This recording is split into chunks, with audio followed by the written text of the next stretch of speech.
what does the future hold? Is there any hope for Ukraine? I think that's the time when the public can make difference. I mean, the upcoming months will basically determine what kind of system will we have in the country. That's the time when the new system of things is forming.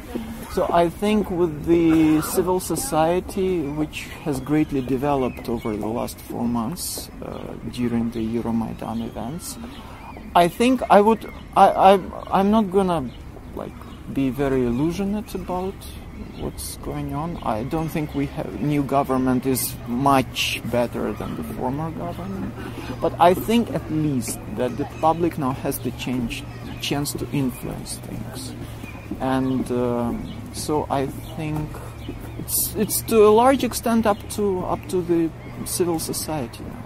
Yeah, everything will depend of which lessons the public will learn, the society will learn from this case. So what do you think will happen when there's going to be an election in May? The new president will be elected. Yeah. Unless there is war. Yeah, because do you think that's a possibility?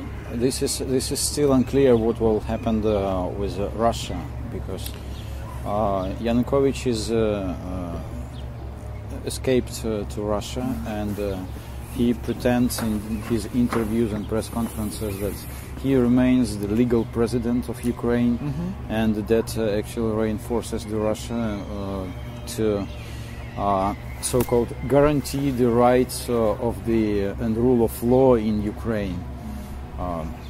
So it's hard to say what will happen within the next couple of months. To put it briefly, the legitimate elections, the new legitimate president in Ukraine is not in Russia's interest at all, because they need to be able to play the card that the extremists came to power and that they are not legitimate, and it's up to us to protect our fellow former compatriots, Russian-speaking citizens.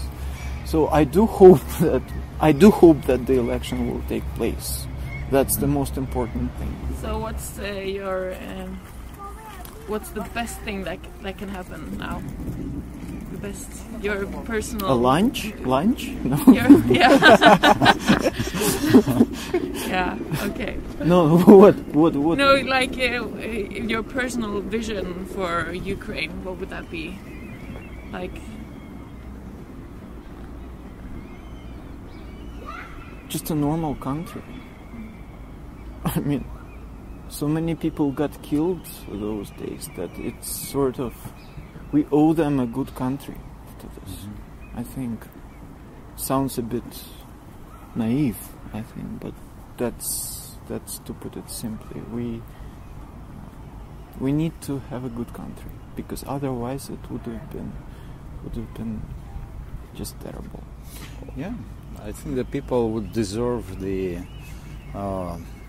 rule of law, transparency of the government, and just basic all the basic life. things. Yeah.